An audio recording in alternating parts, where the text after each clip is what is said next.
Turkey was supposed to be one of the great economic stories of the 21st century. A nation of 85 million sitting at the crossroads of Europe and Asia. A NATO anchor, a rising democracy. A country with the geography, the demographics, and the raw ambition to become a genuine regional superpower. The world was watching, and for one decade it was all coming true. Between 2003 and 2013, Turkey's economy grew at over 5% a year. Foreign capital flooded into Istanbul. Turkish construction firms were winning contracts from Central Asia to North Africa. The lira was stable, the middle class was expanding, and the man credited with engineering all of it was Recep Tayyip Erdogan, first as Prime Minister, then as President. He was celebrated as a transformational figure.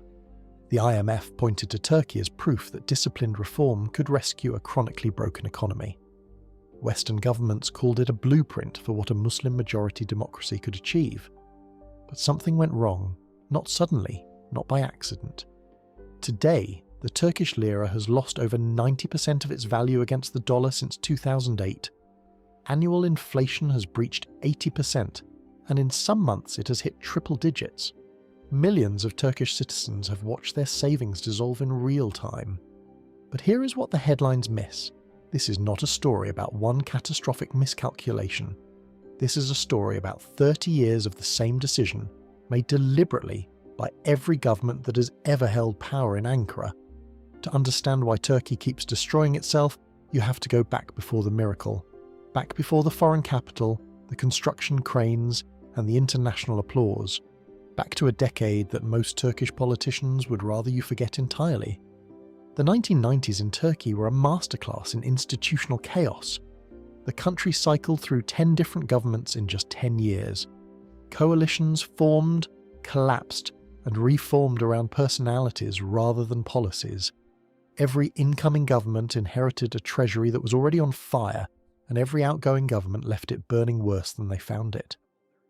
The tool of choice was the printing press. When the government needed money, it printed money. When it needed more, it printed more. There was no discipline, no ceiling, no serious attempt to match spending to revenue. The central bank was not independent. It was a political instrument, a tap that elected officials could turn on whenever the pressure of public expectation became too uncomfortable. The consequences were textbook and brutal. Inflation in Turkey did not just rise during the 1990s, it became a permanent condition. Annual inflation averaged above 70% for most of the decade. In 1994, it hit 106%. Wages chased prices. Prices outran wages. The lira shed zeros from its denominations to remain printable. Turkish citizens became experts in economic survival by necessity. They converted savings to dollars the moment they received them. They learned not to trust the currency their own state issued. This was not a temporary crisis. This was the system working exactly as designed. And then, in 2001, it finally broke. The collapse, when it arrived, was total. In February 2001, Turkey's banking system effectively disintegrated. 17 banks failed. The government had been quietly propping up insolvent institutions for years, using public money to paper over private incompetence and outright fraud. When the peg between the lira and the dollar finally snapped, the entire facade came down with it. The economy contracted by 9.4% in a single year. Unemployment doubled. Millions of Turks who had built modest, careful lives found themselves financially erased overnight. It was not just a recession, it was a reckoning. But reckonings, if they are severe enough, can produce something rare in Turkish political history: genuine reform. The IMF arrived with a rescue package and a strict set of conditions attached. Kemal Dervish, a World Bank economist, was brought in as economy minister with an unusual mandate. He was given real authority and insulation from political interference. Dervish restructured the banking sector, imposed fiscal discipline, and most critically, pushed through a law granting the central bank genuine operational independence. Interest rate decisions would now be made by technocrats, not politicians. For the first time in decades, the institution responsible for managing Turkey's money supply was legally protected from the people who wanted to exploit it. The results came quickly. Inflation began to fall. Investor confidence began to return. The economy stabilised. It looked, from the outside, like Turkey had finally learned its lesson. It had not. It had simply found a more sophisticated way to forget it. The early 2000s felt like a different country. With the banking system restructured and the central bank operating with real independence, Turkey suddenly became the kind of place that global capital was looking for. Inflation dropped from triple digits to single digits within 5 years. GDP growth averaged above 7% annually between 2002 and 2007. Foreign direct investment, which had been negligible during the chaos of the previous decade, surged to record levels. Istanbul was transforming visibly. Glass towers replaced crumbling facades, new shopping centres, new highways, new airports. Turkish brands began appearing in markets from Eastern Europe to the Gulf. The construction sector alone became an engine of extraordinary scale, employing millions and generating revenue that made the growth numbers look even better than they already were. And the international community rewarded this performance with exactly the kind of validation that ambitious governments crave. Negotiations for European Union membership began in earnest in 2005. Credit rating agencies upgraded Turkish sovereign debt. Investment banks published research calling Turkey one of the great emerging market stories of the century. What nobody wanted to examine too closely was the nature of the growth itself. It was not driven by manufacturing competitiveness, technological development, or sustainable export capacity. It was driven by cheap global credit, by a world economy flooded with low-interest capital after the dot-com crash, looking desperately for returns in emerging markets. Turkey was not producing a miracle. It was hosting a party funded by other people's money, and as long as the music kept playing, no one in power had any incentive to ask what happened when it stopped. Addiction rarely announces itself. It arrives quietly, disguised as success. By the mid-2000s, Turkey's leadership had discovered something intoxicating.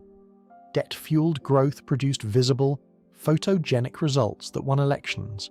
A new bridge, a new hospital, a new stadium. These things could be opened with a ribbon-cutting ceremony. They could be broadcast on the evening news. They generated gratitude that translated directly into votes. Sustainable industrial policy, by contrast, was invisible and slow. Building a competitive manufacturing base required years of investment in education, infrastructure, and regulatory stability with no guarantee of a political payoff before the next election cycle. Construction booms paid dividends in months, so the government chose construction, again and again and again. The current account deficit widened as Turkey consumed far more than it produced. The economy became structurally dependent on external financing to fund its growth. Every year, Turkey needed to borrow billions from international markets simply to sustain the standard of living its citizens had come to expect. The political cost of slowing down, of accepting a leaner, more disciplined growth path was considered too high to bear. Erdogan and his government were not making irrational decisions by their own internal logic. They were making perfectly rational political decisions with catastrophic, long-term economic consequences. They were spending the future to pay for the present. And the central bank, that fragile, carefully constructed institution, built on the wreckage of 2001, was about to become the next obstacle standing between the political machine and what it wanted. If this kind of analysis is useful to you, consider subscribing and hitting the bell. The next 2 chapters cover the moment this story stops being about bad policy and starts being about something far more deliberate. An independent central bank is, at its core, a political inconvenience. It exists precisely to say no to governments that want to print money, suppress interest rates, and fund their spending habits without consequences. For a government addicted to cheap credit and electoral popularity, an institution capable of saying no is not a safeguard. It is an enemy. Between 2011 and 2021, Turkey's central bank governors were removed or replaced at a frequency that became almost absurd. Governors who raised interest rates to fight inflation, acting within their legal mandate and in accordance with basic economic orthodoxy, were dismissed, sometimes within days of their decisions. By 2021, Erdogan had replaced 4 central bank governors in the under 2 years. The message to financial markets was unambiguous. Turkey's central bank was no longer independent in any meaningful sense. It was an extension of the presidency, expected to implement whatever interest rate policy served the political moment.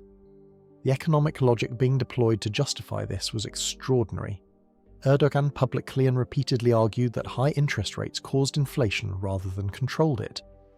This is not a heterodox position. It is not a controversial interpretation of complex data. It is simply wrong by any standard measure of monetary economics, and yet it became official government policy. The technocrats who refused to implement it were removed. Those who remained either agreed or learned to agree quickly. What Turkey was witnessing was not economic mismanagement. It was the deliberate, systematic dismantling of every institutional check that stood between political power and the money supply.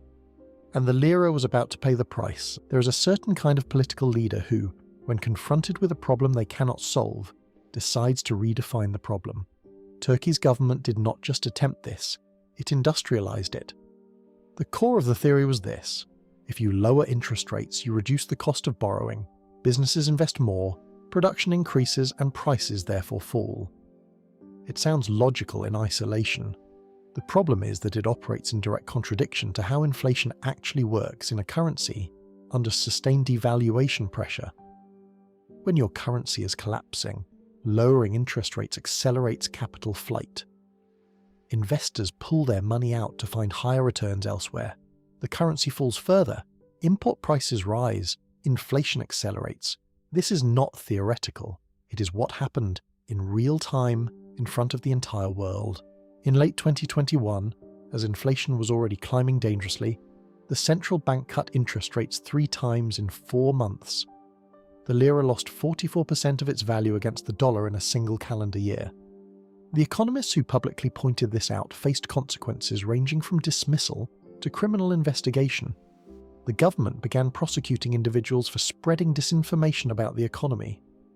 Researchers, journalists, and even academics found themselves navigating a landscape where stating verifiable economic facts carried legal risk. The numbers themselves became a contested terrain. Official inflation statistics were questioned by independent economists who calculated the real figure was substantially higher than reported. Turkey's statistical authority, once considered credible, became a source of political noise rather than an economic signal. When a government goes to war with mathematics, the citizens always pay the bill. By this point, you might be wondering how ordinary Turkish people, the ones who had nothing to do with any of these decisions, were experiencing all of this in their daily lives. That is exactly where we're going next. In January 2021, $1 cost roughly 8 Turkish lira. By December of that same year, it cost 18. A year later, it was approaching 30. By 2024, the exchange rate had crossed 32 lira to the dollar, a level that would have seemed apocalyptic to any Turkish citizen standing in 2010. For Turkish families, this was not an abstract statistic. It was the price of every imported good they needed to live. Turkey is heavily dependent on imported energy, imported raw materials, and imported components for domestic manufacturing. When the lira collapses, the cost of everything built from or powered by those imports rises with it. Supermarket prices became a source of genuine public trauma. Turks began sharing photographs of grocery receipts on social media as a form of collective disbelief. The middle class, the group that had been the greatest beneficiary of the 2000s growth years, found itself in a particularly savage position. They had saved in lira because that was what responsible citizens were told to do. Those savings were now worth a fraction of what they had been. Retirement plans, built over decades of careful discipline, evaporated in months. Dollarization became a survival strategy across every income level. Turks who could access foreign currency did so immediately and held on tightly. Those who could not watch the purchasing power of their wages shrink in real time week by week. The lira did not collapse because of a shock, an external crisis, or a global pandemic, though those things made it worse. It collapsed because it was pushed. Capital has no loyalty. It moves towards stability, predictability, and rule of law, and it moves away from their absence with equal efficiency. Turkey, over the course of a decade, systematically dismantled all three. Foreign direct investment into Turkey, which peaked at roughly $22 billion in 2007, had collapsed to under $8 billion annually by the early 2020s. The reasons were not subtle. International companies operating in Turkey found themselves navigating a regulatory environment that could change overnight by a presidential decree. Industries that had been told they were operating in a free market discovered that competition could be restructured by a single announcement. Joint ventures with Turkish partners became exercises in managing political risk as much as commercial risk. The relationship between Turkey and the IMF had effectively ended. Turkey repaid its final IMF loan in 2013 and made clear it had no intention of returning. This was framed domestically as a symbol of national independence and economic sovereignty. For international investors, it removed one of the last remaining institutional constraints on government behaviour. The tourism sector, one of Turkey's genuine structural advantages, remained resilient. Exports of certain agricultural and manufactured goods continued.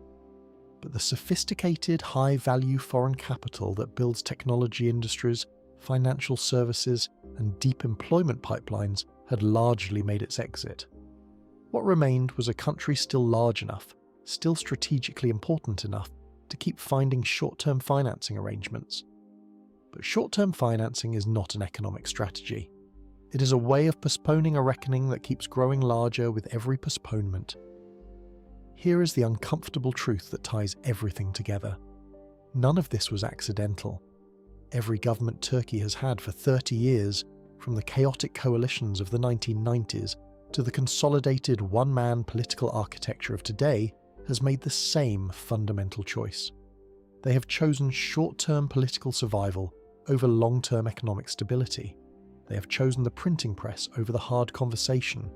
They have chosen the ribbon-cutting ceremony over the structural reform that would never generate a single photograph. The reason this cycle does not break is not ignorance. The economists inside the Turkish system understand perfectly well what is happening. The reason it does not break is the incentives. Breaking the cycle requires a government to accept a recession, to accept unemployment rising, to accept living standards falling, in exchange for the possibility that things will be better in 5 years.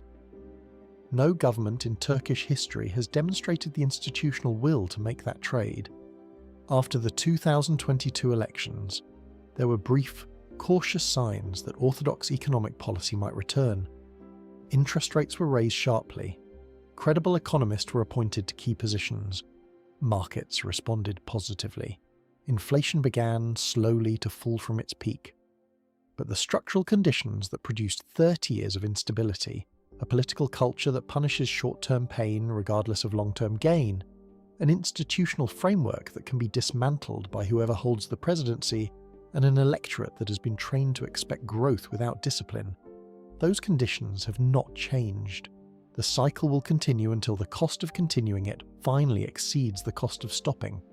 Turkey has not reached that point yet. The question is not whether it will. The question is what gets destroyed before it does.